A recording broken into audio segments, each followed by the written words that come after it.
हाँ जी, नमस्कार। VS technical के यूट्यूब चैनल पर आपका बहुत बहुत स्वागत। और आज अपन इस वीडियो में चर्चा करेंगे सेलों के आंतरिक प्रतिरोध के बारे में। Internal resistance of the cell, सेलों का आंतरिक प्रतिरोध क्या होता है। तो अपन उससे पहले चर्चा कर लेते हैं किसके बारे में, प्रतिरोध के बारे में। यदि अपन को प्रतिरोध ही समझ में नहीं आएगा तो आंतरिक प्रतिरोध समझ में आने की कोई संभावना नहीं है। तो सबसे पहले अपन चर्चा करें प्रतिरोध। डीसी थ्योरी में अपन प्रतिरोध की स्पेशली वीडियो है अपने पास में, जहाँ पे अपन ने प्रतिरोध, विशिष्ट प्रतिरोध, ओम के नियम सबके बारे में चर्चा करी है। लेकिन आज फिर टॉपिक को रिपीट करने की आवश्यकता है।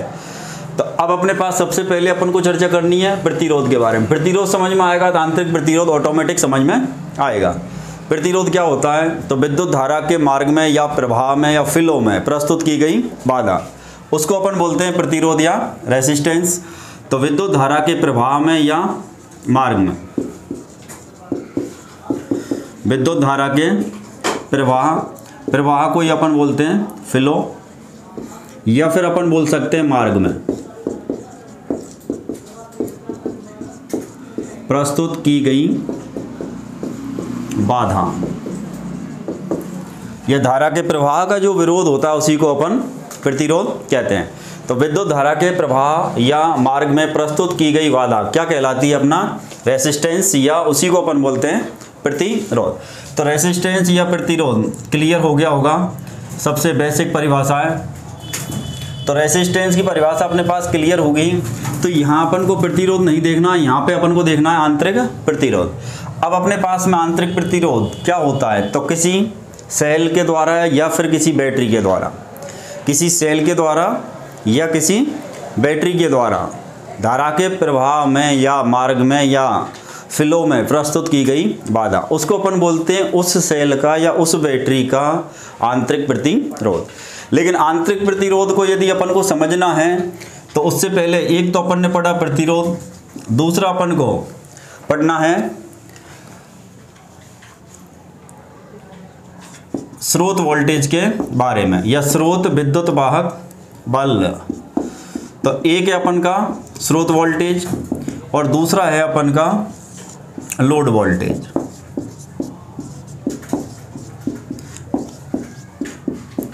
एक तो स्रोत वोल्टेज और दूसरा अपना लोड वोल्टेज।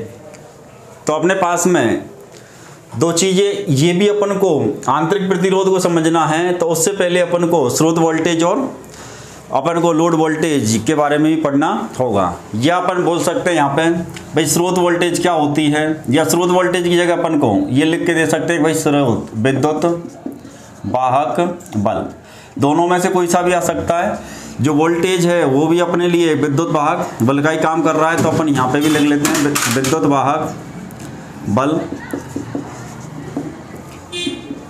तो स्रोत वोल्टेज या स्रोत विद्युत वाहक बल क्या होता है और लोड वोल्टेज या लोड विद्युत वाहक बल क्या होता है। अब अपन यहाँ चर्चा करेंगे किसके बारे में, स्रोत के बारे में। तो सेल या बैटरी एक प्रकार के क्या हैं, अपने स्रोत हैं। और कौन सी धारा के स्रोत है, तो सेल और बैटरी दोनों ही अपने पास में, सेल या बैटरी दोनों ही अपने पास में कौन सी धारा के स्रोत हैं, डीसी के। इसके अलावा अपने पास में डीसी के स्रोत यदि हैं तो डीसी जनरेटर या डीसी जनित्र है। और इसके अलावा और भी यदि कोई स्रोत की चर्चा करें डीसी के स्रोत की, तो डीसी का स्रोत है अपने पास में डायनामो। तो डीसी के स्रोत के बारे में यदि अपन से पूछा जाए तो सेल है, बैटरी है, डीसी जनरेटर है और डायनामो है। ये जो चर्चा अपन करेंगे ये सेल बैटरी के साथ साथ में ऐसे मान लेना डीसी जनरेटर और डायनामो के बारे में भी चर्चा हो रही है। या फिर अपन मान सकते हैं भाई एसी का स्रोत है उसके बारे में भी अपन ये चर्चा कर सकते हैं, क्योंकि जहाँ एसी की मशीन अल्टरनेटर वगैरह आएंगे वहाँ पे, या डीसी के जनरेटर आएंगे तो वहाँ पे भी ये स्रोत वोल्टेज और लोड वोल्टेज नाम की चर्चा होगी। लेकिन अभी अपन को जो चर्चा करनी है वो केवल और केवल सेल बैटरी के बारे में करनी है, क्योंकि अपना जो टॉपिक है वो सेल का है। हेडिंग भी अपन ने लिखा है सेलों का आंतरिक प्रतिरोध। तो अब दूसरी जो चर्चा करनी है अपन को वो स्रोत वोल्टेज के बारे में। तो स्रोत कौन है यहाँ पे अपने पास में स्रोत के रूप में, या तो सेल है या बैटरी। तो अपन लिख सकते हैं किसी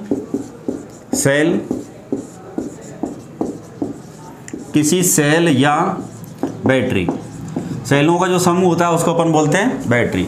तो किसी सेल या बैटरी पर बिना लोड जोड़े, कोई लोड नहीं जोड़ा अपन ने, बिना लोड जोड़े या बिना लोड लगाए उसके टर्मिनल पर, उसके टर्मिनल पर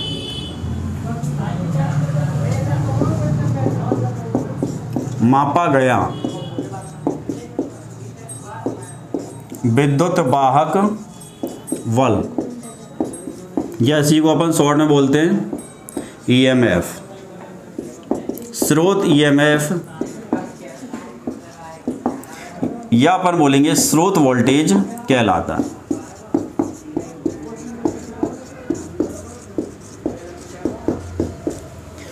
तो स्रोत वोल्टेज या स्रोत ईएमएफ किसको बोलेंगे? तो अपने पास में यह चर्चा है सेलों की, और सेल और बैटरी दोनों ही स्रोत हैं किसके? डीसी के। तो अपने पास किसी सेल या किसी बैटरी, कोई सेल है या फिर अपने पास कोई बैटरी है, किसी सेल या किसी बैटरी पर बिना लोड जोड़े, अपन ने उसके ऊपर कोई लोड नहीं लगाया, वो केवल अभी खाली अवस्था में, मान लो ये अपने पास एक बैटरी रखी हुई है और इसके ऊपर अभी कोई लोड नहीं है, ये इसका धन टर्मिनल और ये इसका ऋण टर्मिनल। मान लिया ये अपने पास में कौन है? एक बैटरी है, या अपने पास में ये मान लेते हैं ये कोई भी सेल है। इस सेल में दो टर्मिनल है, एक धन और एक ऋण। तो किसी सेल या किसी बैटरी पर बिना लोड लगाए, मान लो अपने पास में यहाँ पे एक लैंप है अपने पास में, अब इस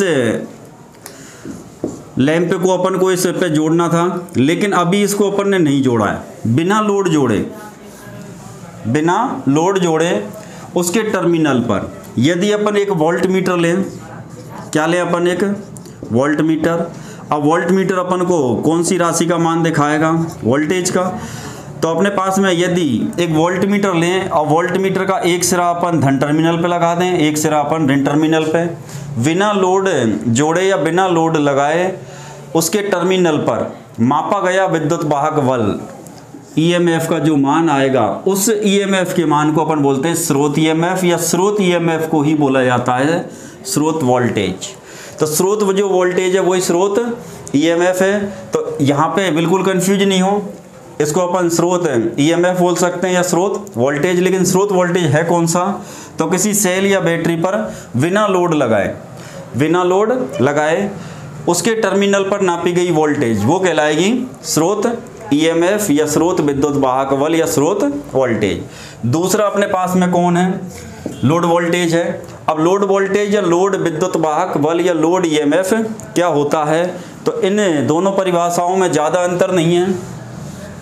पहली परिभाषा में अपन ने बिना लोड के चेक किया था, और दूसरी परिभाषा में अपन को लोड लगा के चेक करना है। तो चेक कर रहे हैं तो अपन आंतरिक प्रतिरोध किसी सेल का कर रहे हैं, तो किसी सेल या फिर सेल की जगह हो सकती है वहाँ पे अपने पास बैटरी। एग्जाम में क्वेश्चन में कोई भी भाषा आ सकती है, किसी सेल या फिर किसी बैटरी पर लोड, लोड को ही बोला जाता है भार। जोड़ने के बाद भाई अपन ने भार जोड़ दिया, उस पर लोड लगा दिया है, तो किसी सेल या बैटरी पर लोड या भार जोड़ने के बाद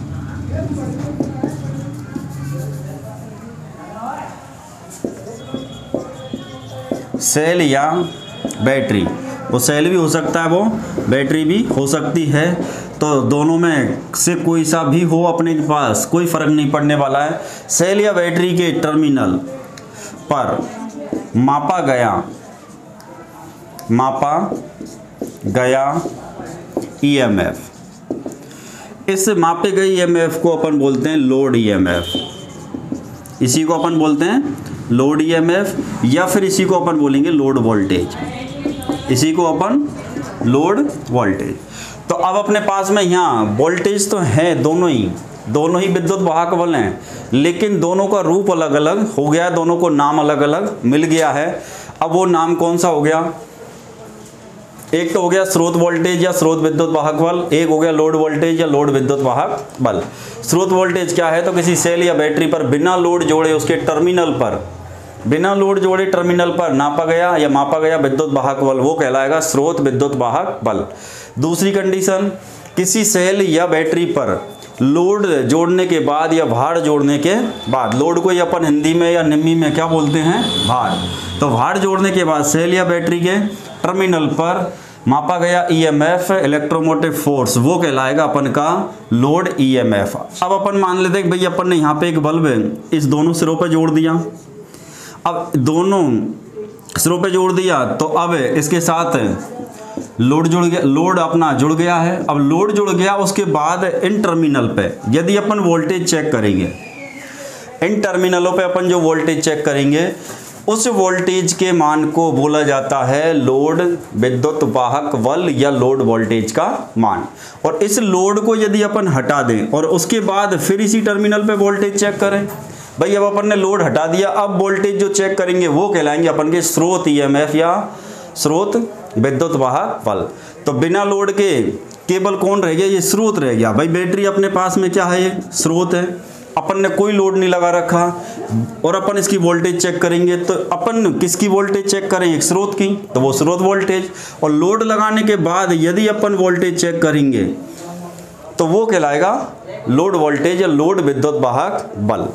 अब और क्या अंतर है इन दोनों में, तो अपने पास में और अंतर यदि अपन को देखना है तो अपन यहाँ चर्चा करते हैं कि अपने पास एक तो है स्रोत वोल्टेज, एक तो है स्रोत वोल्टेज। स्रोत वोल्टेज का जो मात्रक रहेगा इसका मात्रक वोल्ट ही है और इसका जो प्रतीक अपन काम में लेंगे वो प्रतीक है ई और ई के साथ में छोटा एस।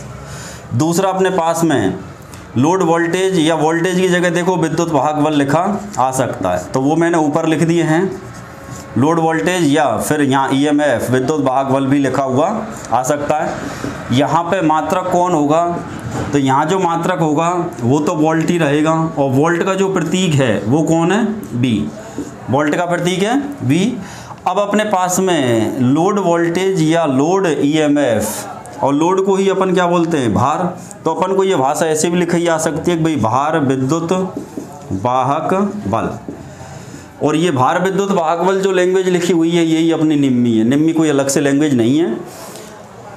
तो यहाँ पे अपन को मात्रक तो हुआ वोल्टेज, लेकिन प्रतीक कौन है, तो प्रतीक पे अब यहाँ पे चेंज हो जाएगा। तो ये जो अंतर है इस अंतर को समझने की ज़रूरत है। ये अंतर अपन समझेंगे तो ये अंतर अपन को काम में आएगा समझने में, कहाँ पे है, आंतरिक प्रतिरोध में। तो अपने पास में आंतरिक प्रतिरोध का आगे समीकरण आएगा, उस समीकरण में एक तो लिखा हुआ आएगा ES और एक लिखा हुआ आएगा B। लेकिन अपन को पता होना चाहिए कि ये ES कौन है और B कौन है। तो ES कौन है, ES है अपन का स्रोत वोल्टेज। जब मैं बार बार कह रहा हूँ भाई वोल्टेज की जगह अपन के पास में इस वोल्टेज की जगह और क्या लिखा आ सकता है, EMF।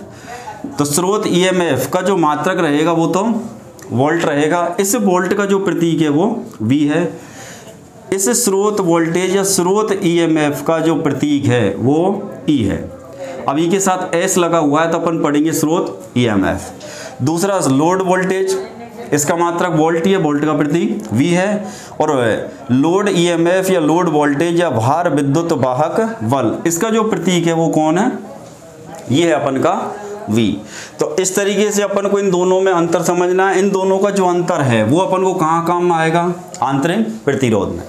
तो अब अपने पास में प्रतिरोध समझ में आ गया। विद्युत धारा के प्रवाह या मार्ग में प्रस्तुत की गई बाधा वो तो कहलाता है प्रतिरोध। दूसरा स्रोत वोल्टेज या स्रोत विद्युत वाहक बल क्या होता है, तो किसी सेल या बैटरी पर बिना लोड जोड़े उसके टर्मिनल पर मापा गया वोल्टेज, ये कहलाएगा अपन का स्रोत विद्युत वाहक बल। लोड वोल्टेज क्या है, तो किसी सेल या बैटरी पर लोड या भार जोड़ने के बाद उसके टर्मिनल पर नापा गया विद्युत वाहक बल या वोल्टेज का मान वो कहलाता है लोड विद्युत वाहक बल। तो स्रोत वोल्टेज का मात्रक V और प्रतीक ES, लोड वोल्टेज का मात्रक वोल्ट और भार विद्युत वाहक बल या लोड विद्युत वाहक बल का जो प्रतीक है वो V है। अब अपने पास में अगली चर्चा आएगी भाई अपन आंतरिक प्रतिरोध किसको बोलते हैं। अब आंतरिक प्रतिरोध क्या है और आंतरिक प्रतिरोध ज्ञात करने का समीकरण क्या है।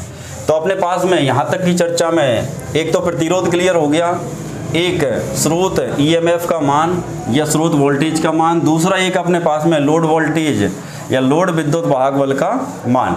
ये सारे पॉइंट अपने यहाँ तक क्लियर हो गए। आगे जो पॉइंट है अपने पास में वो है अपन का मेन पॉइंट, और वो मेन पॉइंट है अपन का सेलों का या बैटरी का आंतरिक प्रतिरोध। तो अब अपन जो चर्चा करेंगे वो सेल या बैटरी के आंतरिक प्रतिरोध की, इंटरनल रेजिस्टेंस।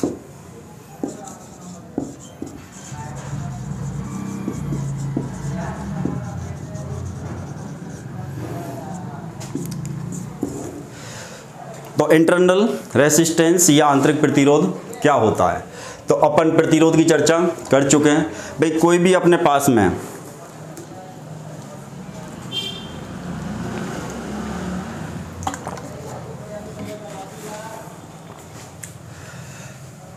प्रतिरोध की चर्चा अपन कर चुके हैं।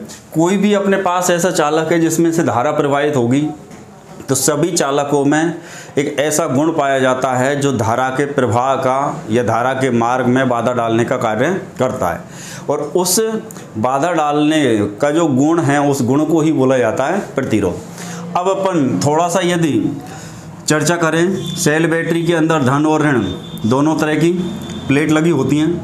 भाई कोई भी सेल है या कोई भी बैटरी है, वहाँ पे धन प्लेट लगी हुई है या फिर अपने पास में दूसरी ऋण प्लेट। तो दोनों ही प्रकार की प्लेट होती है, धन और ऋण। या सेल है तो अपन कह सकते हैं कि भाई वहाँ पे एनोड के रूप में कोई ना कोई लगा हुआ है और कैथोड के रूप में कोई ना कोई पदार्थ काम में आया। एनोड और कैथोड के रूप में कोई ना कोई पदार्थ काम में आया है। ये चीज़ अपन संरचना में स्टार्टिंग पढ़ चुके हैं कि ये एनोड का काम है विद्युत धारा को सेल से बाहर लाने का, और कैथोड के द्वारा सेल के अंदर धारा क्या करती है? प्रवेश करती है।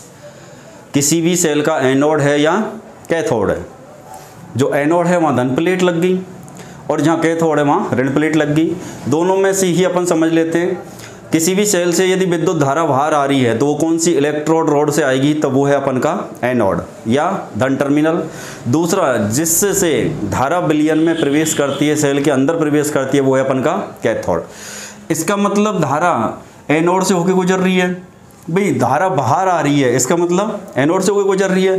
धारा अंदर प्रवेश कर रही है, इसका मतलब कैथोड से होकर गुजर रही है। सेल या बैटरी में अपन देखेंगे तो धन और ऋण प्लेट लगेगी। सीसा संचायक सेल है, निकल आयरन या निकल कैडमियम सेकेंडरी सेलों में क्या लगी हुई हैं? प्लेटें। अब प्लेटों से होते हुए धारा, जैसे अपने पास में इस तरीके से प्लेट लगी होती है, इन जो प्लेट हैं इन प्लेटों से होते हुए ही धारा कहाँ तक आती है? टर्मिनल तक। इन प्लेटों से होते हुए धारा कहाँ तक आती है? टर्मिनल तक। चाहे वो धन टर्मिनल तक आए, अब धन टर्मिनल से वो धारा कहाँ निकल रही है? बाहर। परिपथ अपना पूरा करेगी। मान लो ये बल्ब का लोड अपन ने इस पर लगा रखा है, तो वो धारा वापस कहाँ आएगी? वो ऋण टर्मिनल से। अब ऋण टर्मिनल पे आएगी और ऋण टर्मिनल से वो सेल के अंदर क्या कर रही है? प्रवेश।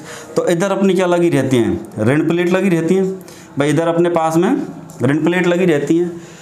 इसका मतलब इन प्लेटों में धारा आ रही है, और ये प्लेट किसी ना किसी पदार्थ की बनी होती है।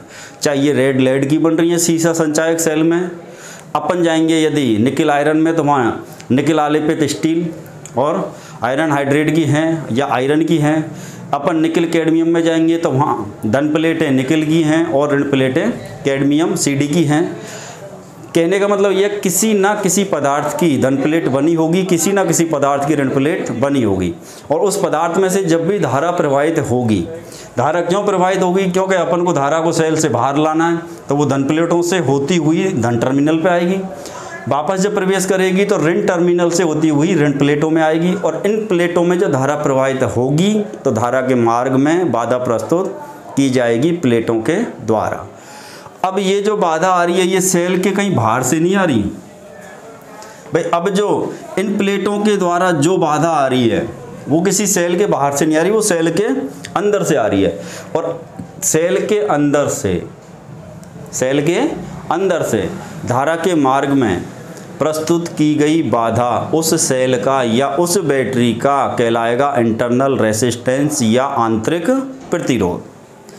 तो अब अपन कैसे कह सकते हैं भाई, अपन ने यहाँ इनको जोड़ा, अब किताबी भाषा में अपन को पढ़ना है। ये तो हुई अपना एक समझने का एक देसी तरीका कि भाई इन प्लेट ये धारा बाहर गई तो धन प्लेटों से होती हुई गई, लोड में से धारा वापस घूम के ऋण टर्मिनल आई है, ऋण टर्मिनल के द्वारा ऋण प्लेटों में आई धारा, और ऋण प्लेटों में धारा आई तो इन प्लेटों के द्वारा, या अब अपन बोल सकते हैं कि किसी सेल के द्वारा, किसी सेल के द्वारा धारा के मार्ग में प्रस्तुत की गई बाधा, किसी सेल के द्वारा धारा के मार्ग में प्रस्तुत की गई बाधा क्या कहलाएगी? वो कहलाएगी उस सेल का आंतरिक प्रतिरोध। तो अब अपन ने ये आंतरिक प्रतिरोध कब आएगा ये भी ध्यान रखना कि अपन कभी कोई लोड लगाएंगे, ये परिपथ अपना क्या होगा? पूर्ण। तो किसी परिपथ में लोड लगाने के बाद, लोड लगाएंगे उसके बाद ही धारा का प्रवाह चालू होगा, यदि लोड नहीं लगाएंगे धारा प्रवाहित नहीं होगी। तो किसी परिपथ में लोड लगाने के बाद किसी सेल या बैटरी द्वारा, किसी सेल या बैटरी द्वारा धारा के प्रवाह में, या प्रवाह की जगह अपन बोल सकते हैं फ्लो, प्रस्तुत की गई बाधा, प्रस्तुत की गई बाधा सेल या बैटरी का आंतरिक प्रतिरोध कहलाता है।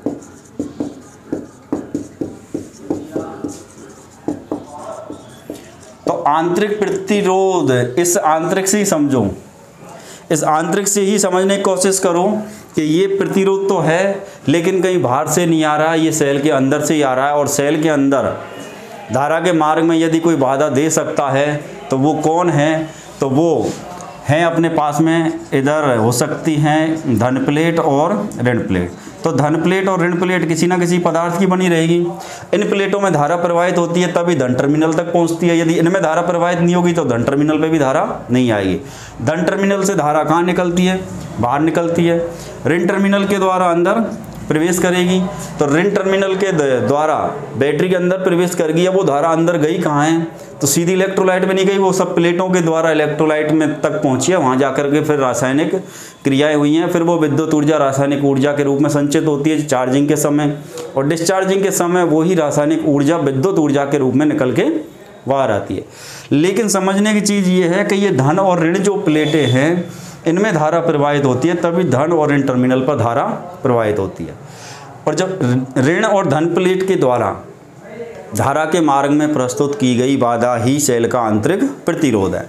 तो उसको अपन किताबी भाषा में यदि बोलें तो किसी परिपथ में लोड लगाने के बाद, अब कोई परिपथ है उसमें लोड भी है तो अपन समझ सकते हैं परिपथ है तो वहाँ कोई ना कोई स्रोत भी होगा।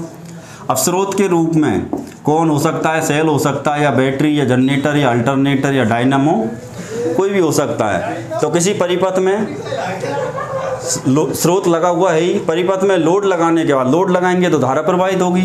अब लोड लगाने के बाद किसी सेल या बैटरी के द्वारा, अब अपन आंतरिक प्रतिरोध पढ़ रहे हैं केवल सेल का, इसलिए अपन ने लिख दिया किसी सेल या बैटरी के द्वारा धारा के प्रभाव में, या धारा के प्रभाव में या फ्लो में प्रस्तुत की गई बाधा।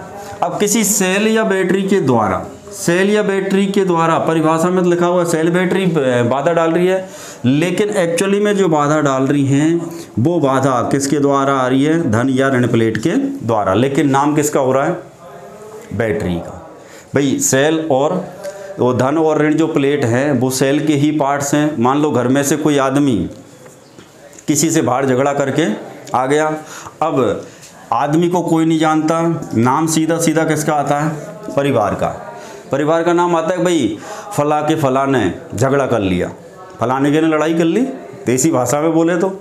ऐसे ही यहाँ पे सेल बैटरी का नाम आ रहा है, लेकिन वास्तव में जो बाधा दी जा रही है वो तो धन प्लेट और ऋण प्लेट के द्वारा दी जा रही है, लेकिन नाम किसका हो रहा है? सेल बैटरी का। अब ये चीज़ अपन को समझने की, सेल बैटरी में ऐसा कौन है जो धारा के मार्ग में बाधा दे रहा है? तो जहाँ से धारा गुजरेगी तो धारा धन और ऋण प्लेट से गुजर रही है, जहाँ से धारा गुजरेगी वहीं से बाधा आएगी। ऐसा तो है नहीं है कि अपने के पास में इस बैटरी पे लोड लगा रखा है और पता लगे कि आंतरिक प्रतिरोध दूसरी बैटरी में हो गया। ऐसा तो कोई संभव है ही नहीं। तो जिसमें से धारा गुजरेगी उसी की प्लेटों के द्वारा बाधा दी जाएगी, और उसी सेल या बैटरी के द्वारा धारा के प्रवाह में या फ्लो में प्रस्तुत की गई बाधा को ही सेल या बैटरी का आंतरिक प्रतिरोध कहा जाता है। टॉपिक क्लियर हो गया होगा। पूरी कोशिश कर रहा हूँ आपको समझाने की और विश्वास है कि आपको समझ में आएगा, समझ में आना पड़ेगा। तो ये हुआ अपन का आंतरिक प्रतिरोध। अब अपने पास में प्रतिरोध का मात्रक ओम और प्रतीक आर पड़ा था। भाई प्रतिरोध का अपन ने मात्रक पढ़ा था, ये मात्रक कौन था? ओम। और प्रतीक कौन था? तो ये प्रतीक था आर। अब यहाँ प्रतिरोध नहीं है भैया, यहाँ नाम थोड़ा सा चेंज हो गया, यहाँ आंतरिक प्रतिरोध है, तो क्या मात्रक और प्रतीक बदल जाएंगे? भाई यहाँ प्रतिरोध नहीं है, यहाँ आंतरिक प्रतिरोध है। अपन ने प्रतिरोध के मात्रक प्रतीक तो पढ़ लिए हैं डीसी थ्योरी वाले टॉपिक में, जाके वीडियो पे देखें आराम से पूरा डिस्क्रिप्शन। प्रतिरोध के मात्रक प्रतीक तो ओम और प्रतीक है आर, लेकिन आंतरिक प्रतिरोध के भी मात्रक और प्रतीक क्या यही रहेंगे या कुछ चेंज होएगा? तो अब अपन को यहाँ मैं इधर लिख देता हूँ इन चीज़ों को, क्योंकि अभी अपन को आगे और भी ज़रूरत पड़ेगी। परिभाषा को मैं हटा देता हूँ, परिभाषा अपन ने अच्छी तरह समझ भी ली, पढ़ भी ली। अब अपन को इसमें आगे बढ़ना है। तो अपन सबसे पहले तो आंतरिक जो प्रतिरोध है इसको अपन जो दर्शाते हैं वो छोटे आर, स्मॉल आर से। कई बार आर ऐसे भी लिख के आते हैं किताबों में, कैसे भी समझ लो, है स्मॉल आर। ये जो आर है इससे जो दर्शाया जाता है ये सेल या बैटरी का आंतरिक प्रतिरोध है। सेल या बैटरी का आंतरिक प्रतिरोध।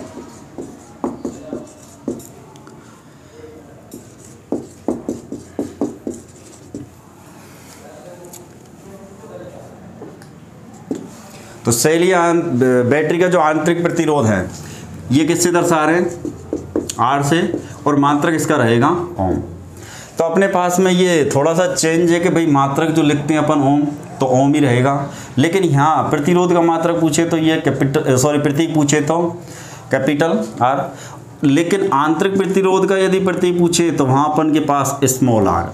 वहाँ क्या है? Small R. तो सेल बैटरी के मामले में जो स्मॉल आर पूछ रहा है वो तो सिंपल सा याद रखना, वो किसी परिपथ का प्रतिरोध नहीं है। परिपथ का प्रतिरोध नहीं है, वो उस क्वेश्चन में पूछे गए किसी सेल या बैटरी का क्या है? आंतरिक प्रतिरोध है। इसको कभी लोड, उसके लोड के प्रतिरोध से या पूरे परिपथ के प्रतिरोध से जोड़कर कभी नहीं देखना है।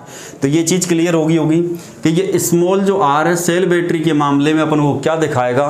स्मॉल आर दर्शाता है सेल या बैटरी का आंतरिक प्रतिरोध, और किस में आएगी इसकी मात्रक? ओम में। इधर अपन ने दो चीज़ और पढ़ रखे हैं, लोड ईएमएफ और स्रोत ईएमएफ। तो इनको भी लिख लेते हैं अपन। यदि ES लिखा हुआ आ रहा है, ES लिखा आ रहा है तो ये अपन को किसको दर्शा रहा है? तो S से अपन को सीधा सीधा लिखना है स्रोत, और E किसका प्रतीक है? विद्युत वाहक बल का। तो ये लिख लेना है विद्युत वाहक बल, और मात्रक कौन था इसका? वोल्ट। तो यदि अपन को सेल बैटरी के मामले में ES लिखा है, ध्यान रखना टॉपिक अपन पढ़ रहे हैं सेल और बैटरी। सेल बैटरी का यदि कोई क्वेश्चन है और उसमें ES लिखा आ रहा है तो ES का मतलब अपन को क्या समझना है? तो वो समझना है स्रोत विद्युत वाहक बल। किस में आएगा ये आएगा वोल्ट में। दूसरा अपने पास में ये ध्यान रखना, दिमाग में किसी ने पढ़ रखा होगा तो अपने पास यदि ट्रांसफार्मर पढ़ रखा है तो वहाँ भी ES आएगा। लेकिन ट्रांसफार्मर के मामले में ES क्या दर्शाता है? तो ये सेकेंडरी का इलेक्ट्रोमोटिव फोर्स भी दिखाता है। लेकिन यहाँ ट्रांसफार्मर अपन नहीं पढ़ रहे हैं, अपन पढ़ रहे हैं बैटरी या सेल। तो सेल बैटरी से संबंधित टॉपिक में ES आए तो सेकेंडरी का EMF नहीं दिखाएगा, ये ध्यान रखना। लेकिन जब ट्रांसफार्मर पढ़ेंगे तो अपन को ये ध्यान रखना कि वहाँ पे सेल बैटरी का EMF नहीं दिखाएगा। अपन ट्रांसफार्मर पढ़ेंगे तो वहाँ ES अपन को दिखाएगा ट्रांसफार्मर की सेकेंडरी वाइंडिंग के विद्युत वाहक बल का मान। तो कई जगह अपन को अर्थों में अंतर आएंगे, लेकिन अपन को ये चीज़ बिल्कुल आराम से समझनी है कि कौन सी जगह कौन सा अक्षर किसको दर्शाता है। तो अब अपने पास में ES क्लियर हो गया होगा। यदि ट्रांसफार्मर का मैटर आए तो ट्रांसफार्मर में तो सेकेंडरी का EMF दिखाता है, लेकिन जब सेल बैटरी का टॉपिक आए तो ES दिखाएगा स्रोत या सेल बैटरी का विद्युत वाहक बल। मात्रक अपन ने लिख दिया, वोल्ट ही है।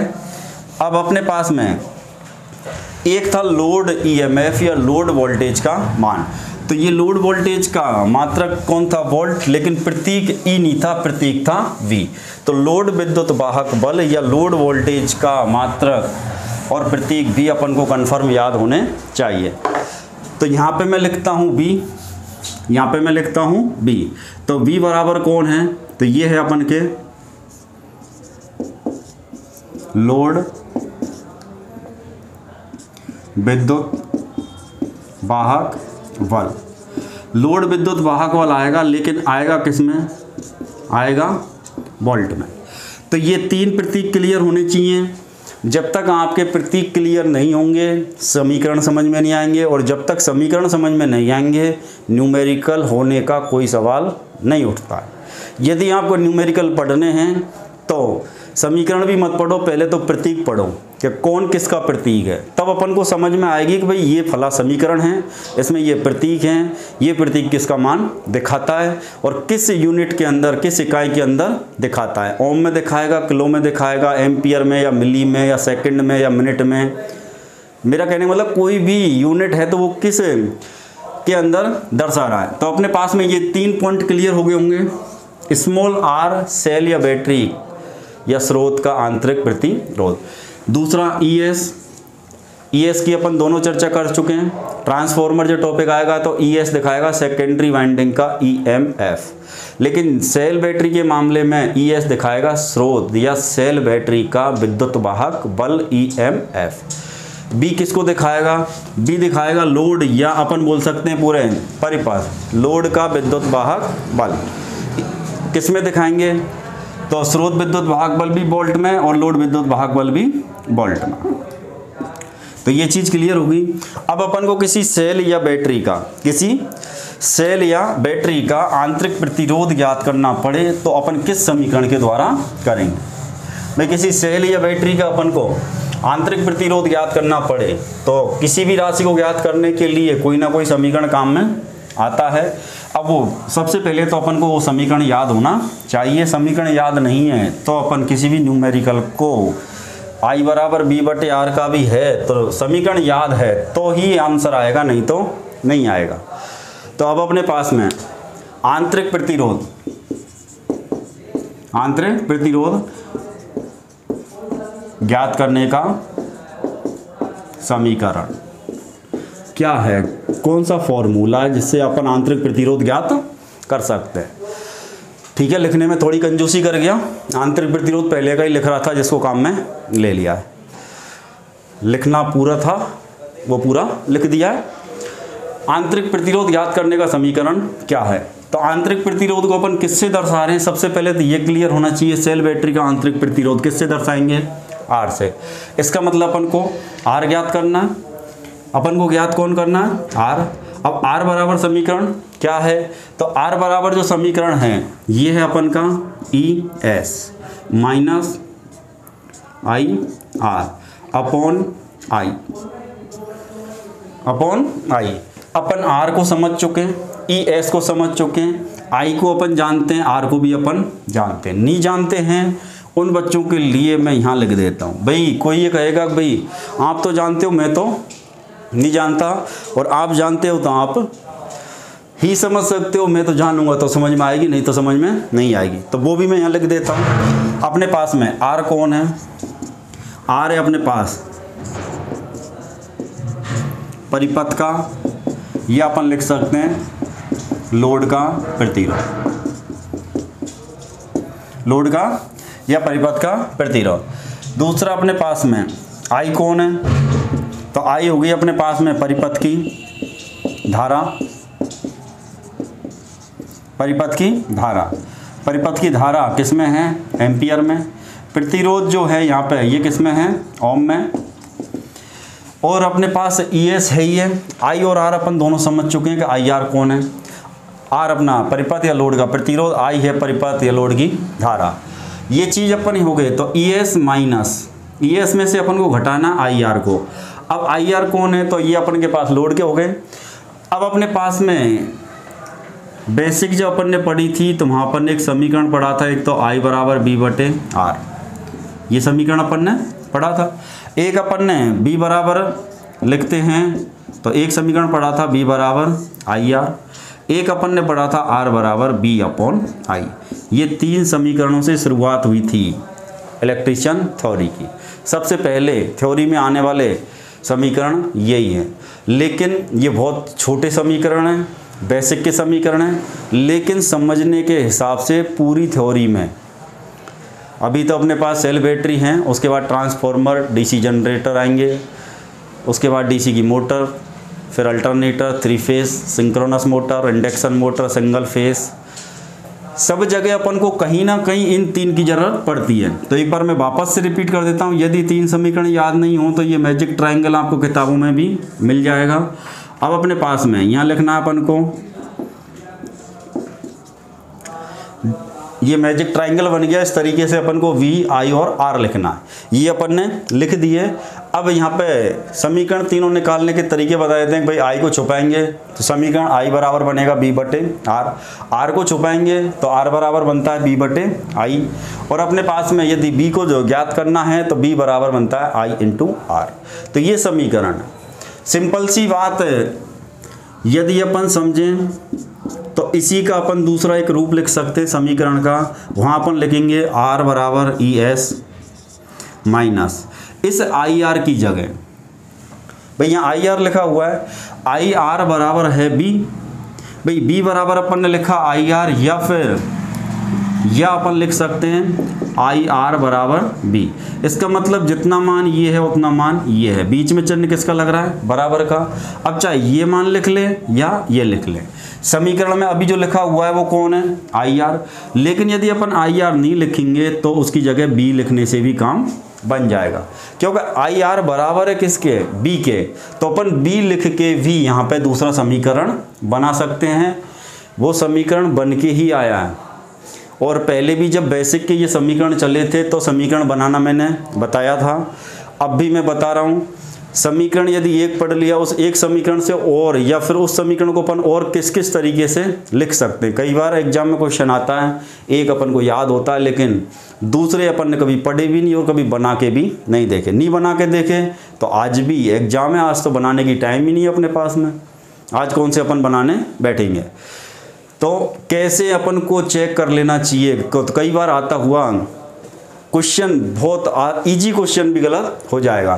तो वो चीज़ मैं बता रहा हूँ, समीकरण कैसे बना लेने चाहिए। तो R बराबर ES, लेकिन यहाँ लिखा हुआ है IR, B बराबर IR या IR बराबर V अपन लिख सकते हैं। इसका मतलब IR की जगह अपन किसका मान लिख सकते हैं, B का, क्योंकि दोनों मान कैसे हैं, बराबर। तो अपन इस IR की जगह क्या लिख दें, V लिख दें। बटे में कौन रह जाएगा, बटे में रहेगा I, बटे में I। तो अब अपने पास में इसको अपन इस तरीक़ा से भी लिख सकते हैं, इसको इस तरीक़ा से भी लिख सकते हैं। तो इसी समीकरण का दूसरा रूप ये है, R बराबर ES minus IR upon I, ये अपन लिख सकते हैं R बराबर ES minus B upon I। अब अपने पास में दूसरा हो गया, हो सकता है अपन से इसका तीसरा भी रूप दे दे। अब तीसरा रूप देगा तो कहाँ चेंज करेगा, इसका कोई ऑप्शन दूसरा नहीं है। IR का ऑप्शन B था, IR की जगह अपन किसको ले सकते थे, B को, तो B लेकर के तो अपन ने दूसरा बना लिया। अपन I की जगह भी लिख के केवल घुमाने वाली बात है, समीकरण मूल रूप से जो समीकरण है वो तो यही है, मेन जो समीकरण है वो तो यही है।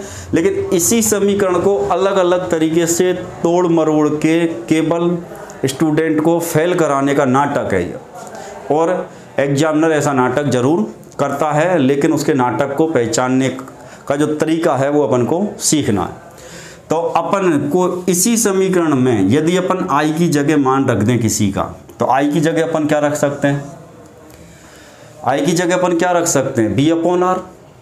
I की जगह अपन B अपॉन R रख सकते हैं। तो R बराबर अपन ES minus V upon B upon R ऐसे लिख सकते हैं, या फिर अपन लिख सकते हैं इसी को ES minus V, ES minus B upon V। अपने पास क्या लिख सकते हैं, R। इस तरीके से भी इसको अपन लिख सकते हैं।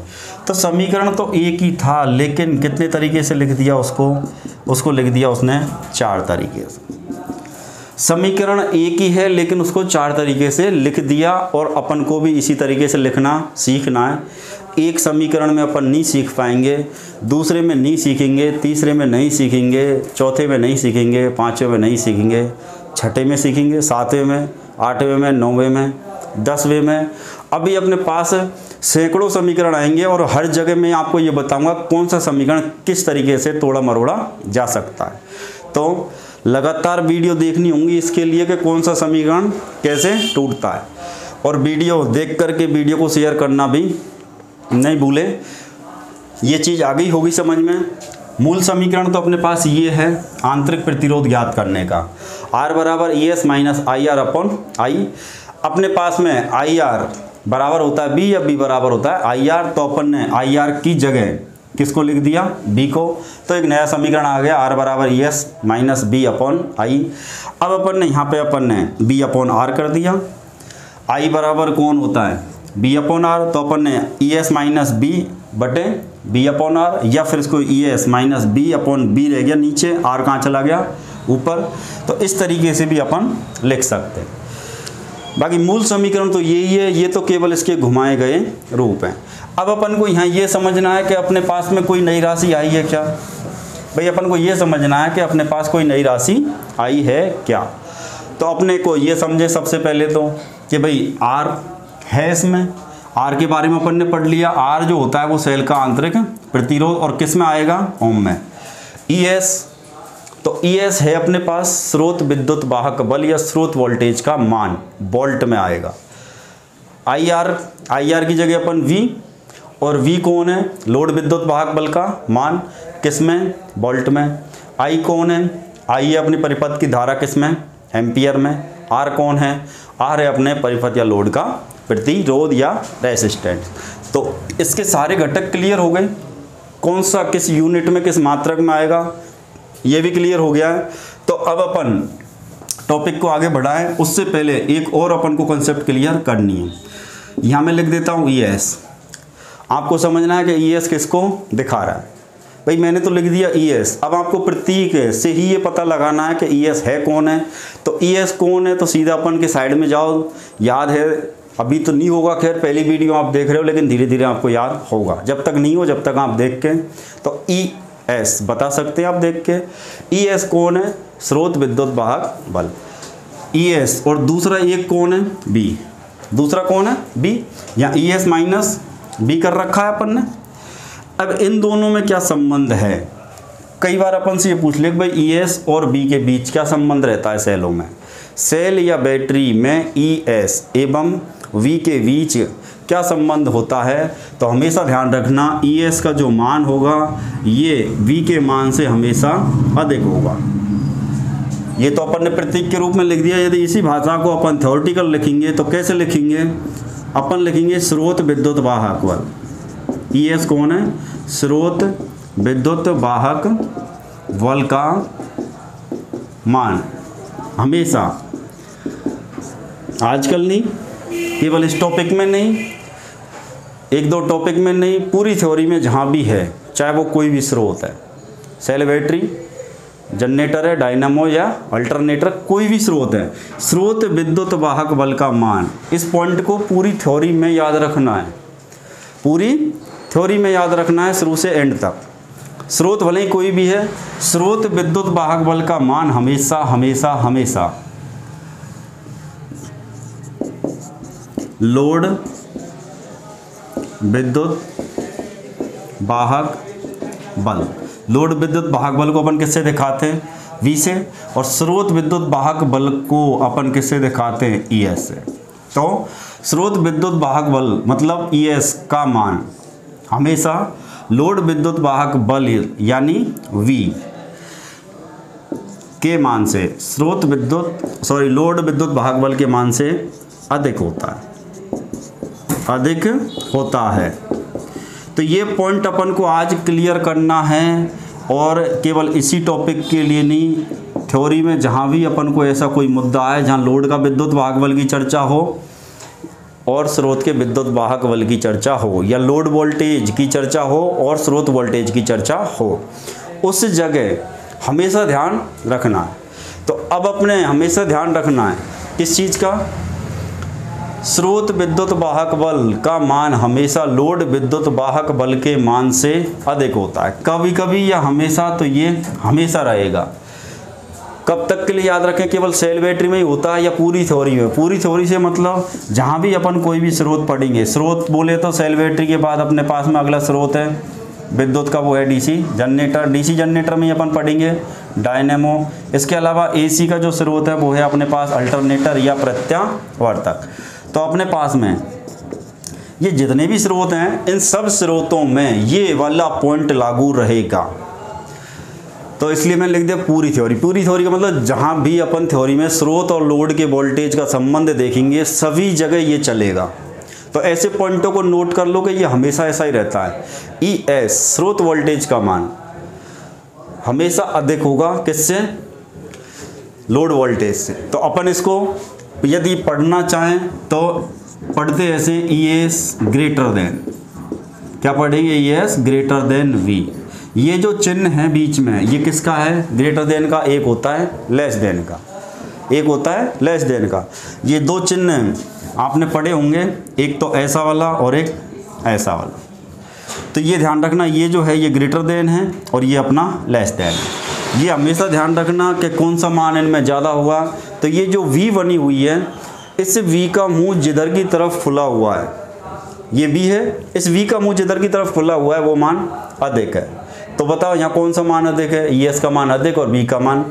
यदि इसी चिन्ह को अपन मान लेते हैं, है नहीं मान लेते, ऐसे कर देते हैं, तो अपन इसको पढ़ेंगे ES लेस देन V। लेकिन अभी ES लेस देन V नहीं है, अभी तो है ES ग्रेटर देन V।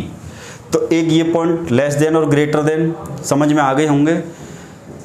ये जो चिन्ह है ये ग्रेटर देन, ये वाला चिन्ह लेस देन। ज़्यादा मान कौन सा होगा, तो और तरीका कुछ भी याद नहीं हो तो जिधर इसका मुंह खुला हुआ है, जिधर इसका मुंह खुला हुआ है उधर की मान ज़्यादा है। तो अपन पढ़ सकते हैं ES ग्रेटर देन V। स्रोत विद्युत वाहक बल का मान हमेशा लोड विद्युत वाहक बल के मान से अधिक रहेगा।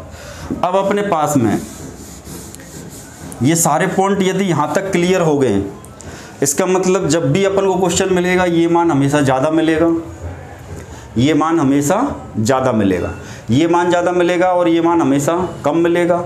ये मान ज़्यादा है, ये कम है, तो आसानी से घटा सकते हैं। इन दोनों का जो अंतर है उसमें धारा के मान का क्या दे देना है, भाग दे देना।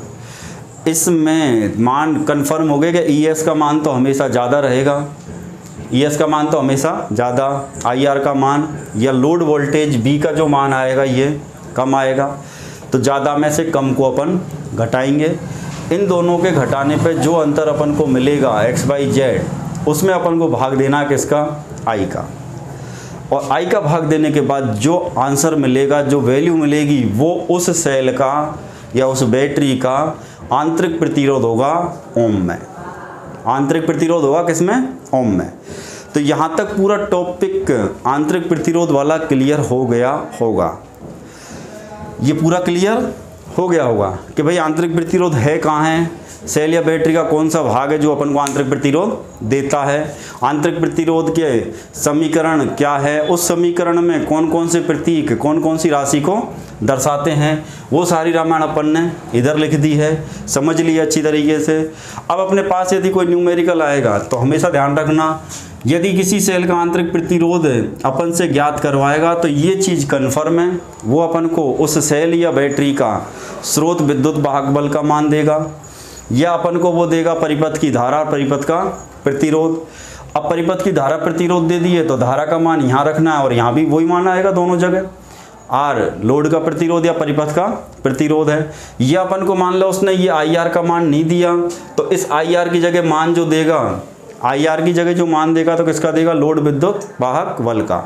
लोड विद्युत वाहक बल का मान देगा तो स्रोत वोल्टेज की जगह अपन स्रोत विद्युत वाहक बल का मान रखेंगे, इधर अपन लोड विद्युत वाहक बल का मान रखेंगे, यहाँ धारा का मान रखेंगे, और जो मान अपने पास आएगा वो मान आएगा सेल का आंतरिक प्रतिरोध। मान लेते हैं अपन एक न्यूमेरिकल करके भी मान लेते हैं, अपन सारी वैल्यू मानी हुई ले रहे हैं, माना कि किसी सेल का स्रोत ईएमएफ, स्रोत ईएमएफ, स्रोत ईएमएफ की जगह अपन क्या लिख सकते हैं, ईएस। स्रोत ईएमएफ का मान 12 वोल्ट है एवं लोड ईएमएफ, अब वो लोड ईएमएफ भी दे सकता है या फिर जैसा समीकरण में है मैं उसी टाइप से एक लिख देता हूं, परिपथ में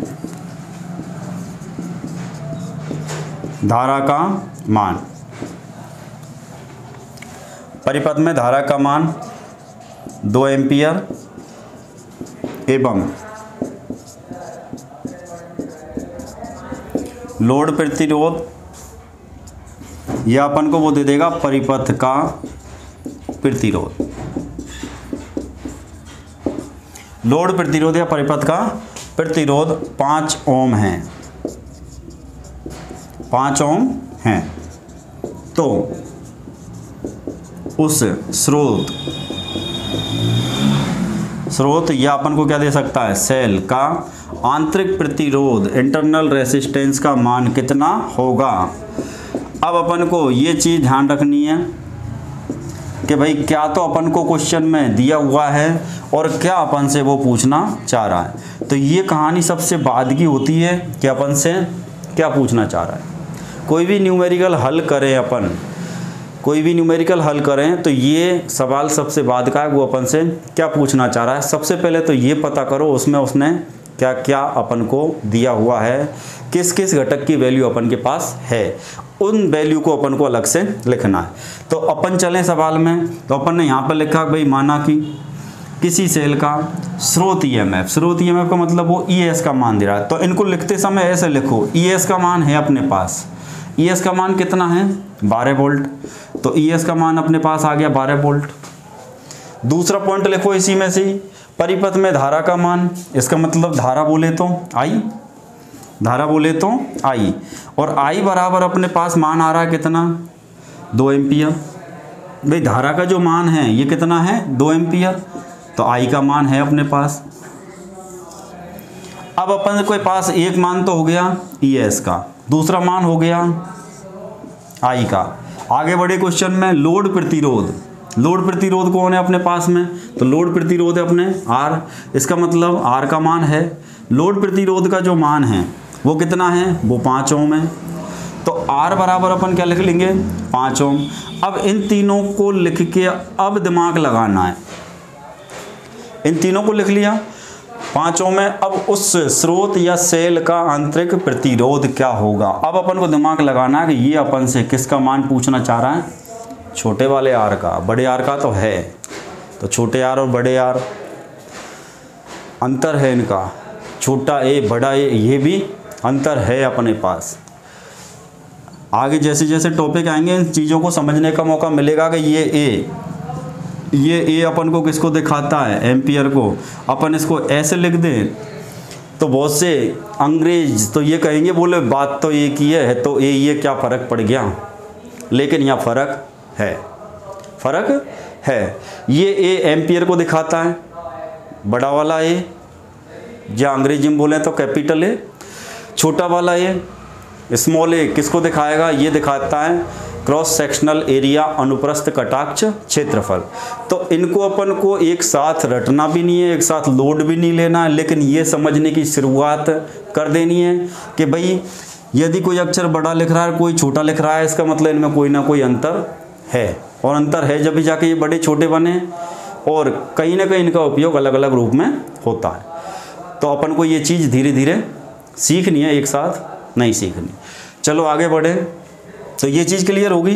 बड़े आर का मान तो है अपने पास, लेकिन छोटे आर का मान ज्ञात करना है। ऐसा नहीं है आर आर सब एक से, सभी आर एक से नहीं है, तो यहाँ अलग अलग हैं। तो ये चीज़ यहाँ क्लियर होगी। मैंने उदाहरण भी दे दिया है तुमको। तो अपने पास में 3 घटक तो मिले हुए हैं। अब इन तीनों को ES को देखो, I को देखो, R को देखो और R को देखो छोटे वाले को।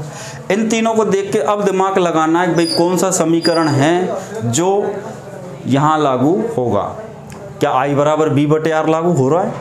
देखो क्या I बराबर B बटे R लागू हो रहा है, या B I R हो रहा है, या R छोटा वाला R बराबर ES minus IR upon I, ES बराबर R बराबर ES minus IR upon I। इसका मतलब ES का मान है अपने पास, I का मान है अपने पास, R का मान है अपने पास, यहाँ भी I का ही मान चाहिए जो अपने पास है। तो इसका मतलब अपन इस R को ज्ञात कर सकते हैं इस फॉर्मूले के द्वारा। तो लिख दें तो ES बराबर ES बड़ा जल्दी आ रहा है, यहाँ पर लिखते हैं R बराबर, अपन को ज्ञात क्या करना है, R बराबर है ES minus IR upon I। ES का मान अपने पास कितना है, तो ES का मान है अपने पास 12 वोल्ट माइनस IR। अब अपने पास में I इंटू R करके रख लो भाई। IR यदि निकालेंगे अपन तो I का मान तो कितना है 2 और R का है 5, तो IR का जो मान आएगा ये तो कितना आएगा 10 वोल्ट। क्योंकि वोल्ट क्यों लिख दिया, क्योंकि B बराबर IR होता है, B बराबर IR होता है। I और R को अपन इंटू कर लेंगे, I और R को अपन गुणा कर लेंगे तो कौन बन जाएगा B, इसलिए अपन ने यहाँ पे 10 क्या लिख दिया वोल्ट। I और R को इंटू करेंगे तो ये दूसरा रूप आ गया समीकरण का कि ES में से माइनस कर दो V को, तो IR जब मल्टीप्लाई करें तो वो कौन बन गया B, और B का मान आया 10 वोल्ट। अब अपन को यहाँ पे IR की जगह क्या रखना है 10 अपॉन I का मान, तो I का मान है अपने पास कितना 2। अब अपने पास 12 माइनस 2 करें और ये मान तो हमेशा ज़्यादा आएगा, अपन ये पढ़ चुके, ये मान हमेशा ज़्यादा आएगा, ये मान हमेशा कम आएगा, तो ये आसानी से घट जाएगा, क्योंकि ES ग्रेटर देन V हमेशा के लिए। स्रोत विद्युत वाहक बल का मान हमेशा लोड विद्युत वाहक बल के मान से अधिक होता है, ES ग्रेटर देन V, तो ये आसानी से घटेगा। तो 12 में से जब 10 अपन घटाएंगे तो कितना आएगा 2/2। तो अब अपने पास आंसर आएगा 1। अब 1 जो आंसर आया वो R का आया है। R कौन है ये पहचानना जरूरी है, सेल या बैटरी का आंतरिक प्रतिरोध। सेल या बैटरी का आंतरिक प्रतिरोध किस में आएगा, ओम में आएगा। तो भाई अपन के पास में इस R का मान आया 1 और ये मान किस में आएगा अब ओम में। इस ओम का प्रतीक है ये ओमेगा। ओम लिखना नहीं चाह रहे तो अपन किसको लिखेंगे ओमेगा।